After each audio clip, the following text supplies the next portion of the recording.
Nuit. La mer est noire comme du charbon de forge. Les vagues frappent les flancs de bois et au loin, rien d'autre que l'abîme. Ni lune, ni étoile, seul le bruit du vent et le râle de 20 hommes figés dans l'attente de l'aube. Ils ignorent où se trouve la côte, mais continuent de ramer. Pourquoi ? Parce qu'il y a 1000 ans, les Vikings savaient voir ce qui est caché à l'œil ordinaire. Et c'est ce don qui leur a permis de traverser l'Atlantique Nord sans boussole ni carte. Mais quel était leur véritable secret ? La chance, l'instinct ou quelque chose de plus ?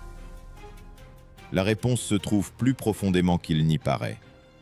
Les historiens écrivent que les premières navigations scandinaves en haute mer ont commencé à la fin du 8e siècle, lorsque leurs longs navires, les dracars, ont pour la première fois dépassé les limites de la Baltique.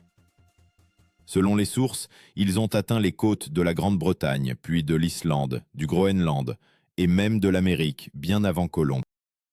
Des découvertes archéologiques telles que le site de l'Anse aux Meadows à Terre-Neuve confirment ils y sont effectivement parvenus.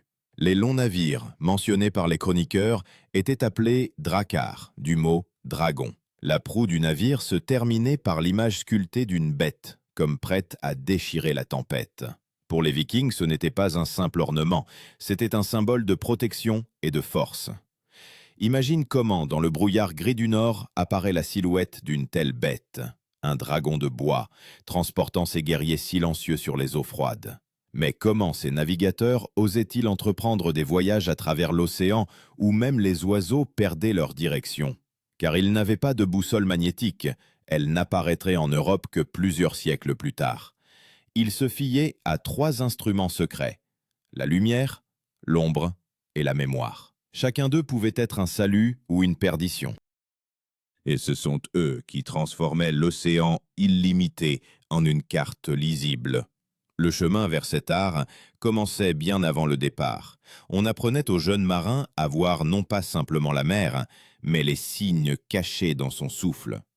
Comme un chasseur expérimenté lit la trace d'une bête, ainsi le Viking lisait le ciel et l'eau. Leur navigation n'était pas une science, elle était une foi.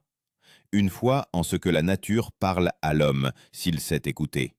Les archéologues ont trouvé dans les sépultures de navigateurs des pierres avec des inclusions transparentes caractéristiques, le spat d'Islande. Ce n'est pas un ornement, mais un ancien instrument, capable de montrer le chemin même sous les nuages.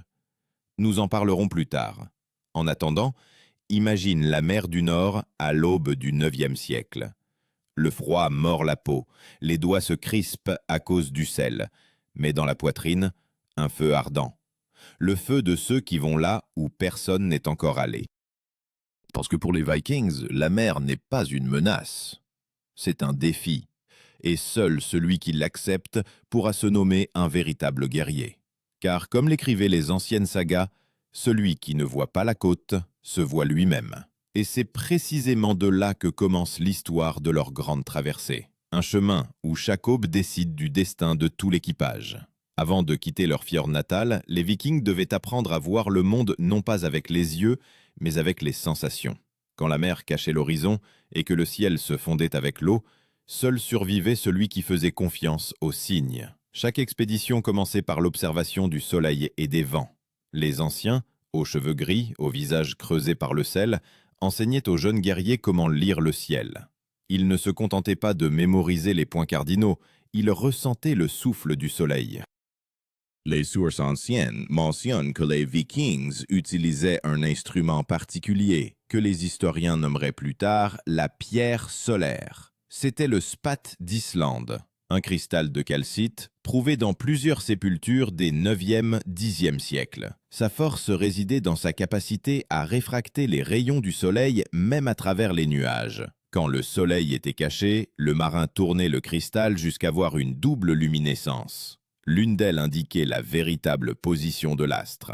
C'est ainsi qu'il trouvait la direction, quand le ciel et la mer devenaient un seul miroir gris. Les guerriers appelaient ce moment la voie de la lumière. Le spat d'Islande était leur boussole secrète, une pierre à travers laquelle le soleil parlait à l'homme. Imagine comment un marin, debout sur le pont sous une pluie cinglante, lève vers le ciel la pierre transparente et y voit deux reflets fantomatiques, l'un faux, l'autre vrai. Il fallait choisir le bon, sinon le navire partirait dans une tempête éternelle. Cette seconde décidait de la vie de 20 hommes. Des archéologues de l'université de Copenhague ont effectivement trouvé au fond de la Manche un fragment d'un tel cristal à côté des vestiges d'un navire du XVIe siècle, plus tardif, mais montrant que la technologie a perduré pendant des siècles. Les historiens estiment que les Vikings la connaissaient bien avant l'apparition de la boussole en Europe. Ce fait renforce la légende selon laquelle leur navigation n'était pas le fruit du hasard, mais un système créé sur la base d'observations de générations. Mais la pierre solaire n'était qu'un des 3 secrets. Le deuxième, l'ombre. Le matin, avant de quitter le port, le barreur plaçait une cheville en bois au centre d'une planche sur laquelle étaient gravées des divisions. Une planche solaire rudimentaire. Lorsque le soleil se levait, il notait la longueur et la direction de l'ombre pour se souvenir de l'angle sous lequel il se déplaçait ce jour-là. À bord du Drakkar, il répétait cette mesure et comprenait si le navire déviait de sa route. Cet appareil était appelé les cadrans solaires du navigateur, un moyen simple mais précis de s'orienter en mer sans carte. Le monde sensoriel du Viking était extrêmement aiguisé.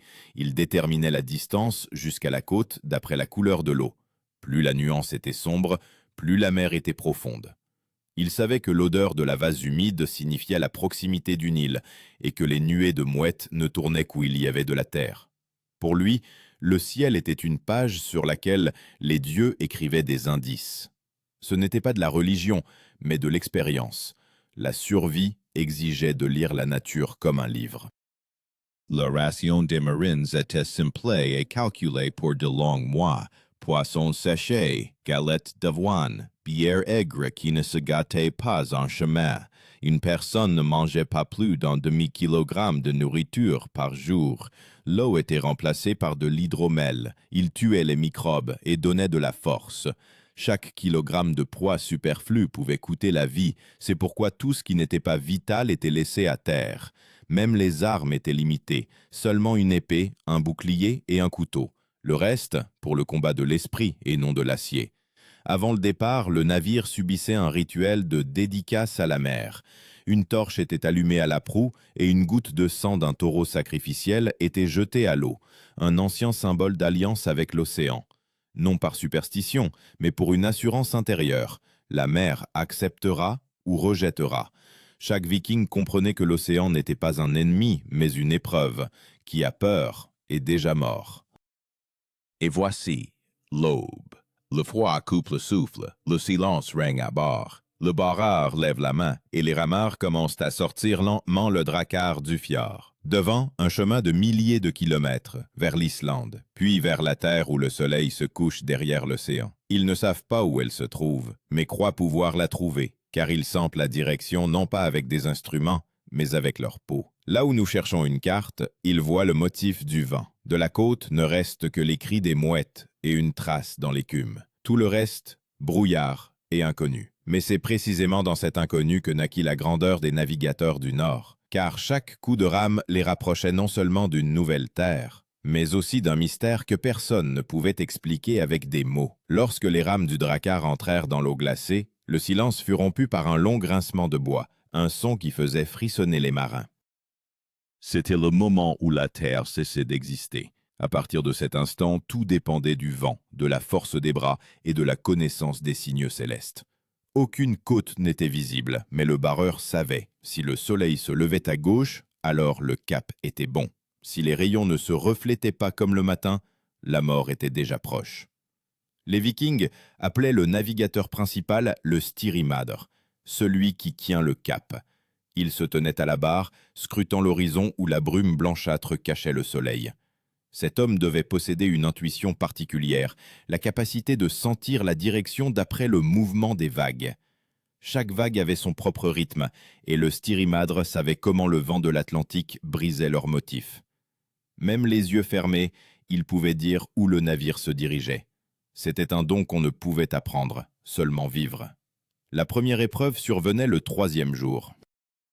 La mer de l'Atlantique Nord est imprévisible. Le calme se transformait en chaos bouillonnant en quelques minutes. Les chroniques racontent que les navires vikings pouvaient rester à flot par des vagues de plus de 3 mètres. Leur secret résidait dans la construction de la coque. Le drakkar avait des flancs incurvés et des joints flexibles, enduits de graisse animale et de goudron. Lorsque d'autres navires se brisaient, le navire viking se pliait avec la vague. Les fouilles archéologiques du drakkar d'Osberg et de Gokstad ont confirmé. Cette construction était révolutionnaire pour son époque. Il ne se déplaçait pas seulement de jour. La nuit, il maintenait le cap grâce aux étoiles. Et c'est alors que leur troisième secret entrait en jeu, la mémoire. Les marins expérimentés connaissaient la carte du ciel étoilé par cœur. Ils distinguaient non seulement l'étoile polaire, mais aussi des dizaines d'autres constellations.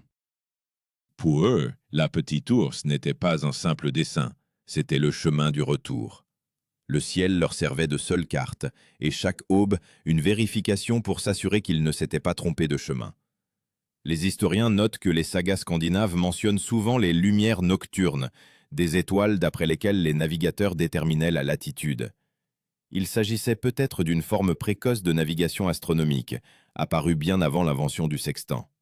Et si la pierre solaire indiquait la direction le jour, la nuit, la mémoire maintenait le cap. Une erreur de quelques degrés seulement signifiait que le navire s'en irait vers le néant, dans le vide infini. Pendant ce temps, la vie continuait sur le pont. Les hommes se réchauffaient les mains près du brasero, mangeaient du poisson froid, se taisaient. Les Vikings parlaient rarement en chemin. On pensait qu'une voix forte appelait la tempête. Seul le vent avait le droit de parler. Parfois, quelqu'un fredonnait doucement des vers de l'Edda poétique pour éloigner la peur de l'esprit. Car la peur était l'ennemi principal. Elle faisait voir la côte là où elle n'existait pas.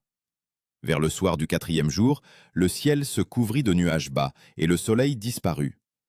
Alors le barreur sortit de son sac la pierre de lumière. Il la tourna dans différentes directions et trouva une faible lueur perçant les nuages. « Le soleil est là », dit-il, et les guerriers continuèrent de ramer.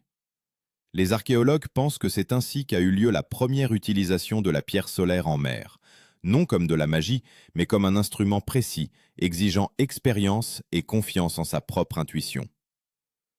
Quand la nuit s'épaississait, le styrimadre plongeait sa main dans l'eau. Il en sentait la température et savait, si l'eau se réchauffait, cela signifiait que le courant menait vers le sud, si elle se refroidissait, vers le nord. C'est ainsi qu'il se fiait au grand courant, le Gulf Stream, qui apporte la chaleur le long des côtes de la Norvège. Personne ne connaissait son nom, mais chacun en sentait la force. Ce n'était pas une science, mais une intuition transformée en navigation. Les jours passaient. Les rameurs perdaient leur force, la peau se crevassait à cause du sel, mais la foi demeurait dans leur poitrine. Ils savaient que lorsque les mouettes réapparaîtraient, la terre serait proche. Des centaines de kilomètres sans le moindre repère, seulement la lumière, l'ombre et la mémoire. Et pourtant, c'est à ces trois forces qu'ils faisaient davantage confiance qu'à eux-mêmes. Quand d'autres peuples restaient sur le rivage, craignant les tempêtes, les Vikings foulaient déjà les crêtes des vagues. Et chaque nouvelle tempête les rapprochait de l'horizon, où pour la première fois depuis de nombreux siècles, l'homme voyait de nouvelles terres naissant du brouillard. La tempête est arrivée soudainement. L'air devint lourd, comme si l'océan lui-même avait retenu son souffle. Puis le ciel se déchira. Un grondement, comme si le fer pliait sous les coups des dieux. Les vagues s'élevaient plus haut que le mât, l'eau se déversait par-dessus bord, et le drakkar frissonnait, telle une créature vivante. Les guerriers écopaient l'eau avec leurs casques, s'accrochaient au cordage, et le styrimadre, debout à la barre, ne quittait pas des yeux la ligne d'horizon, où les éclairs traçaient le chemin du destin. Les Vikings appelaient de telles tempêtes du terme « saïdre des vents », le souffle des esprits de la mer. Pour eux, la tempête n'était pas un ennemi, mais une épreuve envoyée par les dieux pour sonder le cœur de l'homme. Les chroniques racontent qu'en de tels instants, le barreur murmurait parfois d'anciennes formules, non pas des incantations, mais des vers rythmiques aidant à maintenir la respiration et l'équilibre. Ce n'était pas de la peur, mais une concentration quand l'homme fusionne avec le navire, et le navire avec la vague. Pendant la tempête, la navigation perdait son sens. Le soleil disparaissait, les étoiles s'éteignaient. Alors les Vikings s'orientaient d'après la direction de l'écume sur les crêtes des vagues et d'après le vol des pétrels. Les oiseaux ne s'éloignent pas beaucoup de la terre ferme, ce qui signifie que quelque part à proximité, il y a de la terre. Parfois, le barreur ordonnait de jeter un poteau en bois à l'eau, observant comment il était emporté par le courant. Même ce petit geste pouvait leur rendre le cap, si tout le reste faisait défaut. Les recherches archéologiques montrent que la longueur d'un drakkar standard atteignait 25 mètres et que l'équipage se composait de 35 hommes. Chacun connaissait sa place, les rameurs, le timonier, le guetteur au mât. Quand le vent brisait la voile, ils agissaient comme un organisme unique, avec la vitesse de l'éclair, sans un mot. Ce n'était pas de la discipline, mais un instinct développé au fil des siècles. Un seul faux pas, et le navire chavirerait. C'est pourquoi les Vikings s'entraînaient même sur terre ferme. Ils levaient le mât, comme pendant une tempête, ils arrosaient le pont d'eau pour sentir le glissement sous leurs pieds. La nuit, pendant la tempête, était semblable à la mort. Le hurlement du vent, le craquement du bois, les cris, tout se fondait en une symphonie infinie de chaos. Mais quelque part entre les vagues, le styrimadre remarqua une lumière, une lueur pâle sur l'eau. C'était un phénomène que les océanographes modernes appellent la bioluminescence, des organismes microscopiques s'illuminant au mouvement du navire. Pour les Vikings, c'était un signe.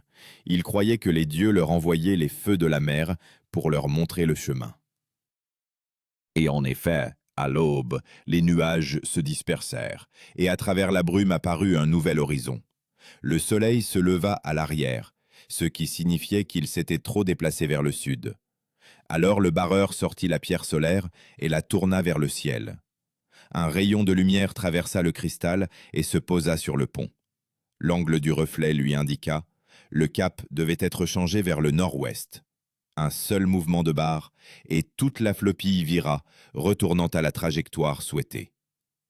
Ce moment, la combinaison de l'intuition, de l'observation et de l'instrument devint le symbole de toute la navigation nordique. Une alliance entre l'homme et la nature, où l'erreur équivaut à la perte. Quand la tempête se calma enfin, la mer devint calme, comme un miroir. Les hommes se turent. Dans l'air flottait l'odeur de la résine et du bois mouillé, et sur les visages, une fatigue confinant à la vénération. Chacun comprenait qu'il avait survécu, non grâce à la force, mais grâce au savoir. Ce savoir qui se transmettait, non par les livres, mais par le souffle, du vieux barreur au jeune rameur. Il était dans leur sang, dans leur capacité à lire le monde. Les chercheurs modernes confirment, le trajet de la Norvège à l'Islande prenait environ une semaine par beau temps. Mais les Vikings pouvaient naviguer plus longtemps si les tempêtes les déviaient de leur route. Ils parcouraient une distance d'environ 1000 kilomètres, en se fiant uniquement aux repères naturels. Aucun autre peuple de cette époque n'effectuait de telles traversées en pleine mer. Ce n'était pas un simple voyage maritime, c'était un acte de volonté, où chaque mètre d'eau était conquis par le courage et la patience. Quand un arc-en-ciel apparaissait au-dessus de la mer, les hommes savaient, la tempête était derrière eux. Mais devant eux subsistait un nouveau danger invisible, un brouillard épais, capable d'effacer les frontières entre le ciel et la mer. Et alors les trois secrets, la lumière, l'ombre et la mémoire, devaient s'unir pour les mener là où personne n'avait encore mis les pieds. Car au-delà de l'horizon les attendait une terre, dont ils n'avaient encore entendu parler que dans les légendes. Au 7e jour de navigation, le drakkar avançait lentement à travers un épais brouillard. L'air était imprégné de sel, l'eau semblait visqueuse, comme si la nature elle-même retenait le navire. Les gens parlaient à voix basse, le brouillard était considéré comme la frontière entre les mondes, où l'on pouvait entendre les voix des marins décédés. Mais c'est précisément ici que se jouait le destin de toute l'expédition. Une erreur d'un seul jour, et le navire s'en irait dans le vide de l'Atlantique, d'où personne n'était jamais revenu. Au milieu de cet abîme laiteux, le barreur sortit de nouveau sa pierre de lumière. Le spate solaire ne brillait pas, il rayonnait doucement, comme le souffle d'une étoile à travers les nuages. Le styrimadre le tenait devant ses yeux, le faisant tourner lentement, jusqu'à ce qu'il capte une ligne de reflet fine, presque invisible. « Par là », prononça-t-il à peine audiblement. Et tous crurent. La foi en la direction remplaçait la boussole, et la certitude dans le cœur, les cartes. Les Vikings savaient, le doute dans le chemin est plus dangereux que n'importe quelle tempête. Les historiens notent que de telles méthodes de navigation lumineuse exigeaient une immense expérience. Un léger écart d'1 degré lors de la traversée de la Norvège au Groenland pouvait augmenter le trajet de centaines de kilomètres. Mais ils étaient entraînés pendant des années. Dès l'enfance, les jeunes apprenaient à observer le ciel, le reflet de la lumière dans l'eau, à écouter le bruit du ressac. C'était une école d'observation vivante. Non pas une science écrite, mais une navigation gravée dans la mémoire des générations. Le 8e jour, le soleil perça enfin les nuages. La mer devint calme, presque un miroir. Alors, le styrmader ordonna de hisser la voile. Le tissu blanc aux coutures écarlates se gonfla de vent, et le drakkar alla plus vite que jamais. Les gens se mirent à parler de nouveau. Quelqu'un se rappela l'odeur de la terre, humide, chaude, qu'ils n'avaient pas sentie depuis une semaine. Cette odeur était sacrée pour eux. Elle signifiait que la vie avait vaincu la mer. Bientôt, des oiseaux apparurent dans le ciel. D'abord isolés, puis des volées entières. Ils volaient bas, vers l'ouest. Pour un marin expérimenté, c'était le signe le plus sûr. La terre était proche. Les guerriers commencèrent à se lever, tendant le cou, scrutant l'horizon. Et soudain, l'un d'eux cria. À la limite de l'eau et du ciel, comme sculptée dans la pierre, apparut une ligne sombre. La terre. Les gens se levèrent d'un bond, levèrent leurs boucliers et crièrent si fort que même le vent se tut un instant. Ils l'avaient trouvé, l'Islande, puis le Groenland, et au-delà, celle qu'ils appelleraient plus tard Vinland, la terre des vignes. Les fouilles archéologiques confirment, le site de Lansomédose à Terre-Neuve est daté d'environ 1000 ans après Jésus-Christ. Cela signifie que les Vikings ont effectivement traversé l'océan Atlantique 500 ans avant Colomb. Ils l'ont fait sans boussole, sans connaître les longitudes et les latitudes, guidés uniquement par la nature et leur propre sens. Là où le marin moderne s'appuie sur des instruments, ils se fiaient à leurs yeux, leurs mains et leur cœur. Quand le navire entra dans les eaux côtières, les hommes virent une bande de terre verdâtre, recouverte d'herbes et de buissons. Après 7 jours en mer, cette couleur semblait un miracle. Ils se jetèrent à l'eau, sentant le sable sous leurs pieds, ferme, vivant, réel. La mer derrière eux semblait un rêve. Et alors le styrmader s'agenouilla, posa la pierre solaire sur le sol et dit « La lumière nous a guidés ». Ce moment s'inscrivit dans la mémoire de leur peuple comme la preuve que l'homme peut conquérir l'océan s'il sait écouter la nature. Les historiens modernes écrivent que l'orientation infaillible des Vikings étonnait même leurs ennemis. Les chroniques anglo-saxonnes les appellent « des hommes qui connaissent le chemin sans étoiles ». Peut-être est-ce précisément cette sensation, voir là où les autres sont aveugles, qui en a fait un mythe. Mais derrière le mythe se tenait une réalité, des heures infinies d'observation, la mémoire des générations et un ardent désir d'aller de l'avant, même quand rien n'était visible. Au soir, lorsque le soleil toucha la mer, les Vikings allumèrent un feu sur le rivage de la nouvelle terre. Le feu crépitait, et dans ses reflets, le cristal de spathe solaire s'illuminait d'une dernière lumière. Il n'était plus nécessaire. Désormais s'étendait devant eux la terre qu'ils avaient trouvée eux-mêmes, sans guide, sans carte, seulement par la mémoire et la lumière. Et quelque part au fond de leur âme, chacun comprenait. C'est précisément en cela que résidait leur victoire.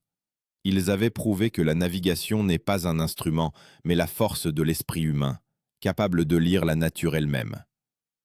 La flamme du feu vacillait sous le vent, se reflétant dans les rivets de bronze des casques. Les Vikings étaient assis en silence, fatigués, salés, mais vivants. Devant eux s'étendait une nouvelle terre, et derrière eux, l'océan, qu'ils avaient réussi à vaincre sans boussole, sans carte, sans l'aide des dieux. Seule la lumière, l'ombre et la mémoire les avaient guidés à travers l'obscurité, et maintenant ces 3 forces faisaient partie de leur légende. Les découvertes archéologiques de Lansomédose ont prouvé. Ils ont effectivement foulé les rives de l'Amérique du Nord, non pour la gloire, mais pour la recherche des limites du possible. Leur navigation est devenue un pont entre l'instinct et la science. Les navigateurs modernes confirment, les méthodes utilisées par les Vikings sont étonnamment précises, même selon les normes de l'astronomie actuelle. Dans leurs simples pierres et leurs cadrans solaires, la naissance de toute la cartographie maritime. La pierre solaire, les cadrans solaires et la mémoire. 3 instruments, mais derrière chacun se tenait un homme, prêt à croire ses yeux quand le monde est brumeux. Cet art ne se transmettait pas par les livres, il vivait dans les corps, dans les habitudes, dans la respiration. La mer était leur maîtresse, et cette leçon dura des siècles. Quand le Drakkar quittait le rivage, chacun savait. Il est possible que tous ne reviennent pas, mais il fallait quand même avancer. Car leur chemin n'était pas qu'une simple navigation, c'était une preuve de la volonté humaine, capable de transformer le chaos de l'océan en chemin. Maintenant, un millénaire plus tard, nous regardons ces anciens navires dans les musées, les pierres de lumière dans les vitrines, et nous nous posons la question. Pourrions-nous aujourd'hui traverser l'océan en nous fiant uniquement au ciel et à notre propre intuition? Que reste-t-il en nous de ceux qui sentaient le monde sans instruments? Les Vikings sont partis, mais leur navigation est restée en chacun de ceux qui cherchent un chemin à travers l'obscurité. Car même aujourd'hui, quand il y a une tempête infinie tout autour, seul celui qui se souvient de la lumière trouve la côte.